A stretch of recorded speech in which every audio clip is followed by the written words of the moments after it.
আসসালামু আলাইকুম, সবাই কেমন আছো? আশা করি সবাই ভালো আছো। আমিও আমার ফ্যামিলি নিয়ে অনেক ভালো আছি আলহামদুলিল্লাহ।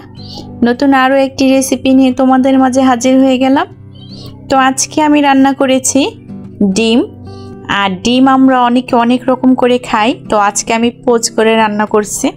আর এই রেসিপিটা খেতে খুবই মজা, আর তোমাদের ভাইয়া খুব পছন্দ করে। এই কয়েকদিন তো মাছ মাংস খেলাম, তো আজকে ডিমটাই ট্রাই করি। চলো তাহলে।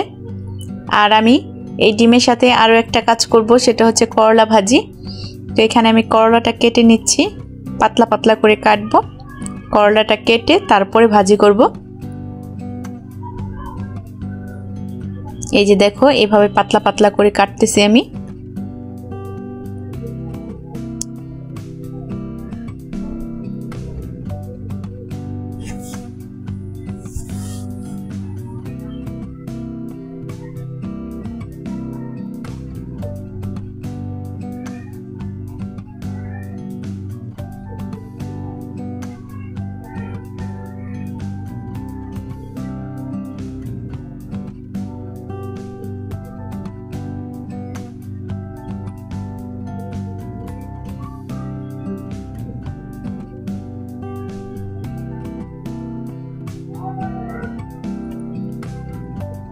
তো আমার করলাটা কাটা শেষ হয়ে গেছে। এখন আমি কেটে নেব আলু। আর করলা ভাজিতে অবশ্যই আমরা আলুটা খাবই, কারণ বেশি তেতো খেতে পারি না। আর তোমাদের ভাইয়াও একটু আলু দিলে পছন্দ করে, তাই একটু আলুটা কেটে নিচ্ছি।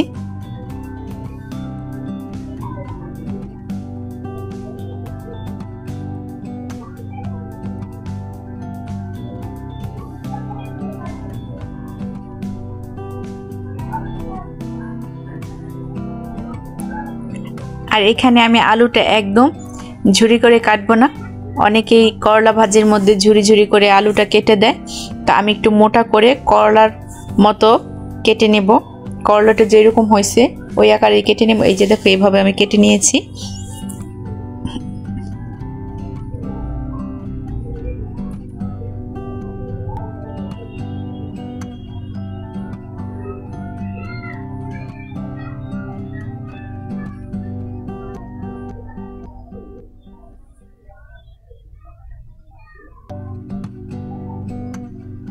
আমার আলুটা কাটা হয়ে গেছে। এবার আমি পেঁয়াজটা কুচি করে নেব।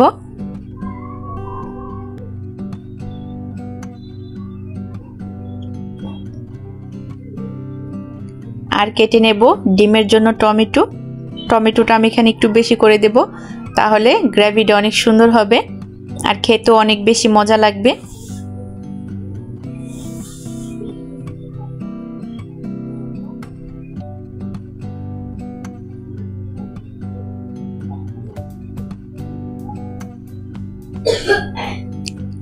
আর কেটে নেব 2টা কাঁচামরিচ বড় সাইজের। আমার কাটা হয়ে গেছে। এবার আমি কড়াইতে তেল দিয়ে দিলাম। করলাটা ভাজি করার জন্য প্রথমেই দিয়ে দিলাম কেটে রাখা করলা আর আলু।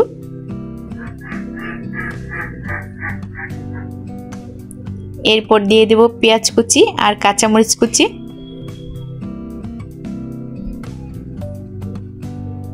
আর দিয়ে দেব পরিমাণ মতো লবণ।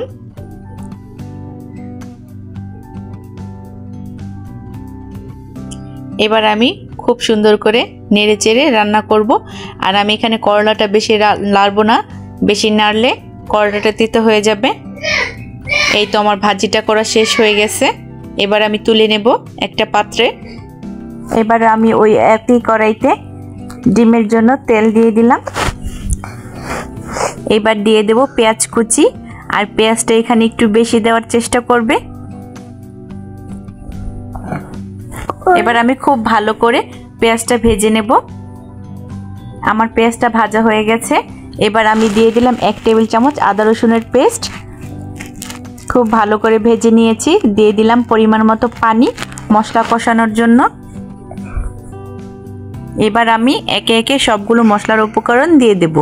দিয়ে দিলাম লবণ 1 চা চামচ, হলুদের গুঁড়ো 1 চা চামচ, মরিচের গুঁড়ো 1 চা চামচ, জিরার গুঁড়ো 1 চা চামচ, ধনিয়ার গুঁড়ো 1 চা চামচ। এবার আমি সবগুলো মশলা ভালো করে কষিয়ে নেব। আমার কষানো হয়ে গেছে। এবার আমি টমেটো কুচিটা অ্যাড করে দিলাম। এবার ভালো করে টমেটো কুচির সাথে আরেকটু ভালো করে কষিয়ে নেব। আমার কষানো হয়ে গেছে। এবার আমি পরিমাণ মতো পানি দিয়ে দেব। এখানে বেশি পানি দেব না, তাহলে বেশি ঝোল হয়ে যাবে আর খেতে বেশি টেস্ট লাগবে না। আমার ঝোলটা ফুটে গেছে। এবার আমি একে একে ডিমগুলো ফাটিয়ে দিয়ে দেব। আমার ডিমগুলো সব দিয়ে দেওয়া হয়ে গেছে। এখন আমি আরো 5 মিনিট রান্না করব। 5 মিনিট পরে দেখো আমার ডিম রান্নাটা শেষ হয়ে গেছে। আমি দিয়ে দিলাম কাঁচামরিচ কুচি ফ্লেভারের জন্য, আর দিয়ে দিলাম ধনেপাতা কুচি।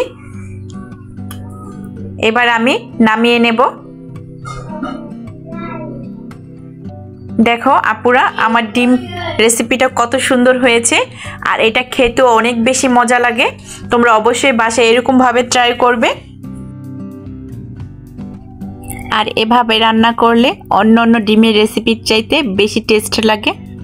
তো এখানে আমি খাবার খেতে বসে পড়ছি। প্রথমে নিয়ে নিচ্ছি করলা ভাজি।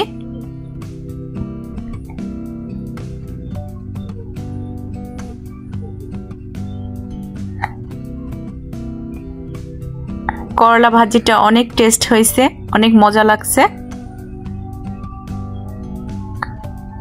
এবার ডিমটা ট্রাই করব। তো আপুরা, আমার এই ভিডিওটা যদি তোমাদের ভালো লেগে থাকে তবে অবশ্যই একটি লাইক করবে, আর অবশ্যই কমেন্ট করে জানাবে রেসিপিটা কেমন হয়েছে। আর যদি এখনো পর্যন্ত আমার চ্যানেলটা সাবস্ক্রাইব না করে থাকো অবশ্যই একটা সাবস্ক্রাইব করে দেবে। আর অলরেডি যারা এই কাজটা করেছো তাদেরকে অনেক অনেক ধন্যবাদ। তো আজকে এই পর্যন্তই। সবাই ভালো থাকো, সুস্থ থাকো। আল্লাহ হাফেজ।